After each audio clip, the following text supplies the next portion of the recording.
ఒళ్ళంతా టాటూలు వేసుకుని చూద్దాం రండి. పూర్తి వివరాలకు చదవండి రేపటి సాక్షి దినపత్రిక.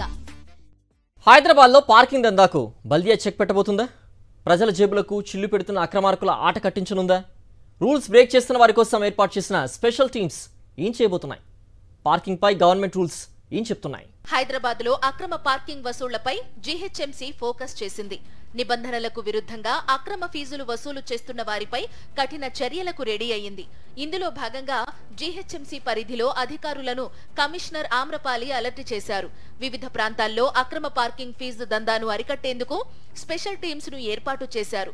ఇందుకోసం 2018లో తెచ్చిన జీవో 63ని మరోసారి తెరపైకి తీసుకొచ్చారు. గతంలో ఇచ్చిన ఆదేశాలను తూచా తప్పకుండా అమలు చేయాలని, రూల్స్ బ్రేక్ చేసిన వారిపై చర్యలు తీసుకోవాలని ఆదేశించారు. ప్రభుత్వ ఆదేశాలను పక్కాగా అమలు చేయడానికి జీహెచ్ఎంసీ స్పెషల్ టీమ్స్ ను సిద్ధం చేసింది. Town planning, revenue, EVDM, traffic, food డిపార్ట్మెంట్లకు సంబంధించిన శాఖలలో 5 సభ్యులతో కూడిన స్పెషల్ టీం ఏర్పాటుకు జీహెచ్ఎంసీ కమిషనర్ ఆమ్రపాలి ఆదేశించారు. ఈ teams multiplex, single screen theatre, shopping malls లలో తనిఖీ చేసి బల్దియాకు రిపోర్టు సమర్పించనుంది. దీంతో పాటు బిల్డింగ్ లో ఫైర్ సేఫ్టీ, ఫుడ్ స్టాల్స్ పరిశుభ్రంగా ఉన్నాయా లేదా అనేది చెక్ చేయనుంది.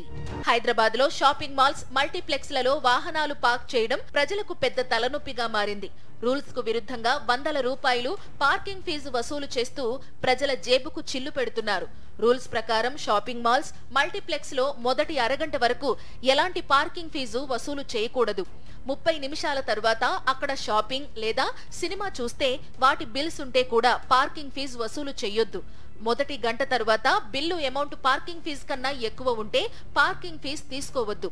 కానీ ఈ నిబంధనలు మాత్రం ఎక్కడా అమలు కావడం లేదు. కాగా ఇప్పటికీ జీహెచ్ఎంసీ పరిధిలో అనేక చోట్ల రసీదు లేకుండా అనధికారిక పార్కింగ్ ఫీజులు వసూలు చేస్తున్న ఘటనలు వెలుగు చూస్తూనే ఉన్నాయి.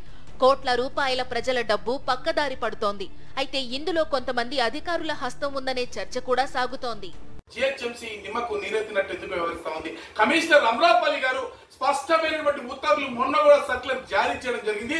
అన్ని డిపార్ట్మెంట్ ఆఫీసర్లకు పార్కింగ్ ఛార్జెస్ ఏ విధంగా ఉండాలని. అయినప్పటికీ కూడా కోట్ల రూపాయల పార్కింగ్ వ్యాపారం భాగ్యనగరంలో ప్రజల ముక్కు పిండి వసూలు చేస్తుంటే దీంట్లో డీసీలు, డిప్యూటీ కమిషనర్లు, అనేక మంది ప్రభుత్వ అధికారులు భాగస్వాములే వాటాలు లంచాలుగా బొక్కుతా ఉన్నారు. కాబట్టి ఈ రోజున పార్కింగ్ ఛార్జెస్ పైన ఎటువంటి చర్యలు లేకుండా ఉంటా ఉన్నాయి. ఈ మధ్య కాలంలో జీహెచ్ఎంసీ కౌన్సిల్ సమావేశంలో కార్పొరేటర్లు సైతం మేయర్ దృష్టికి అక్రమ పార్కింగ్ దందా విషయాన్ని తీసుకెళ్లారు. మరి బల్దియా ఏర్పాటు చేసిన ఈ స్పెషల్ టీమ్స్ ఎంతవరకు గ్రౌండ్ లెవెల్లో పనిచేస్తాయి? అక్రమ పార్కింగ్ దందాను అరికడతాయా, లేక 4 రోజులు మమ అనిపించి తుస్సుమనిపిస్తాయా అనే సందేహాలు ప్రజల్లో వ్యక్తమవుతున్నాయి.